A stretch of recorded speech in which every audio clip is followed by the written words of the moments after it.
your teacher, Alex P. Ulep, and welcome to Consumer Electronics Servicing class.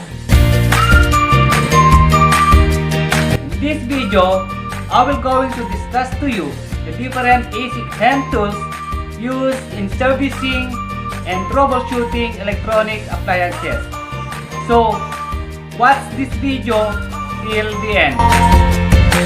Hand tools used in electronics are classified into 6.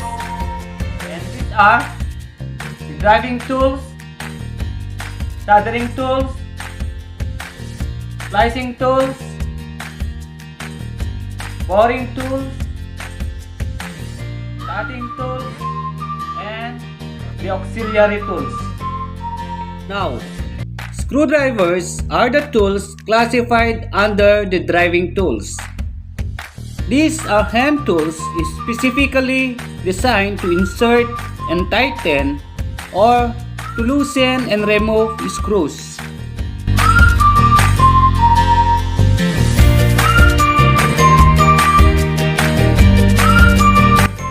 Screwdrivers has 4 types. These are: first is the slotted or flat screwdriver. This is used to drive or fasten negative slotted screws. Next is the Phillips screwdriver. This is used to drive or fasten positive slotted screws. It is a screwdriver that could take greater torque and could provide tighter fastenings. Next, we have the jeweler's screwdriver set. It is a set of small screwdrivers composed of slotted and Phillips screwdrivers. And the last one is the Allen wrench or screwdriver. This is used to drive a screw with hexagonal slotted. The tools under the classification of the soldering are: first, soldering iron. It is a device used to join or attach two wires or metal parts permanently.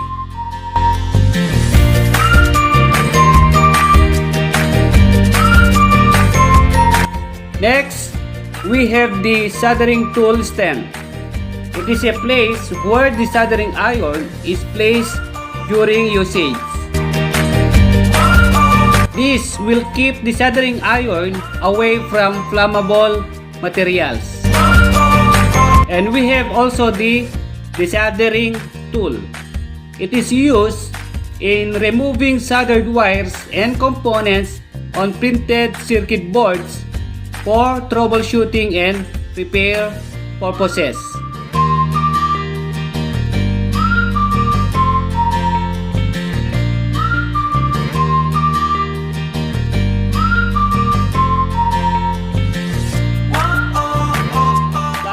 Are the tools under the splicing tools, and one type of it is a combination plier.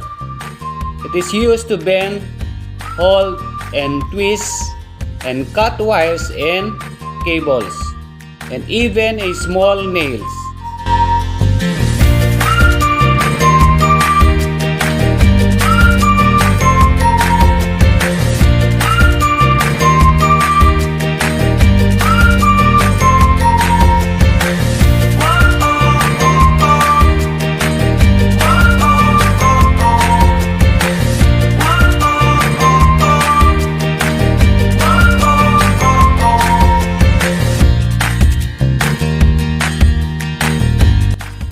Another type is a long nose plier.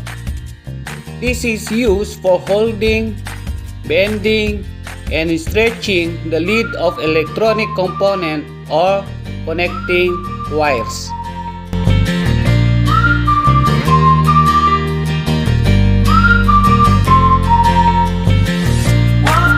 Then we have also the side cutter plier.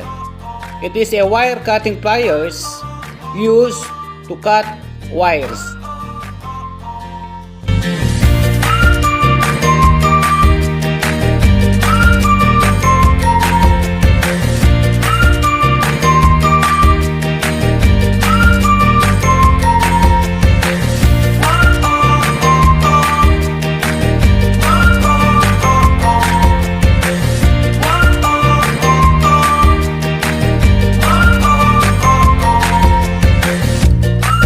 And we have also the wire stripper.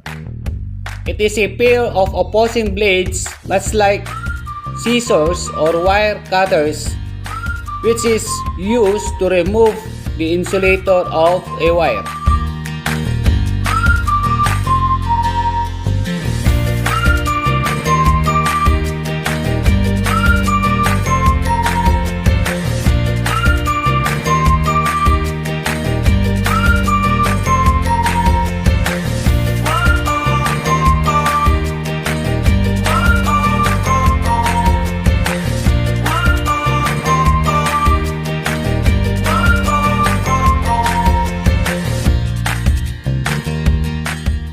Another classification is the boring tools, and the following tools are under this classification. First is the 12 volts mini drill. It is used to bore or drill holes in the printed circuit board with sizes from 132 to 116.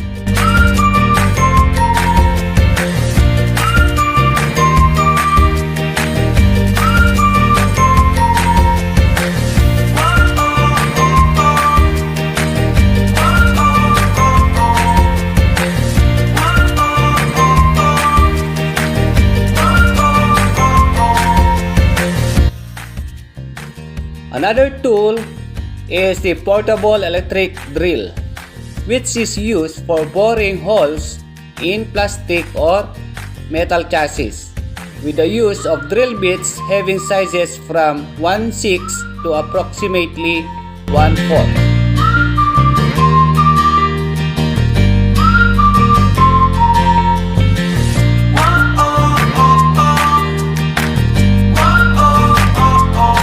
And we have also the metal files. These are hand tools having a series of sharp, parallel ridges or teeth. Most files have a narrow, pointed tongue at one end to which a handle can be fitted. Metal files has three types, and these are the flat file, the half round file, and the round file.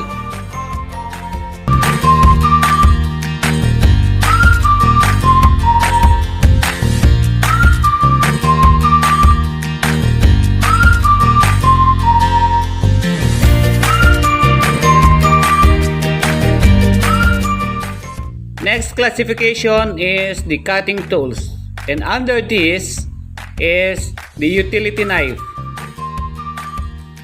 It is a common tool used in cutting various trades and crafts for a variety of purposes.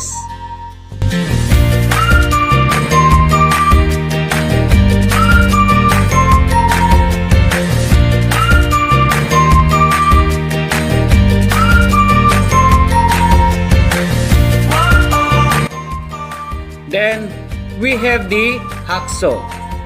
It is used for cutting metals.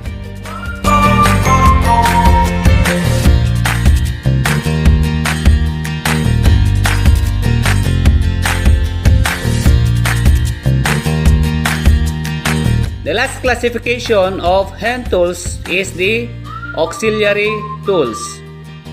Magnifying glass is also used in repairing or servicing appliances. It is a convex lens which is used to produce a magnified image of an object.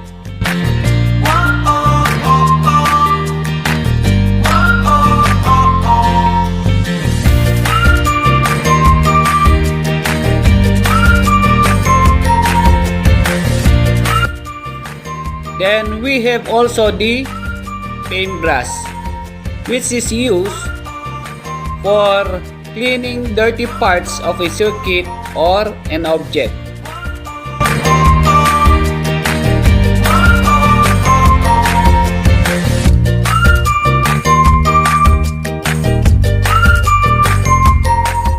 So, that's it. Thank you for watching. I hope you learned something in this video. And don't forget to like and click the subscribe button, also the notification bell button. Goodbye.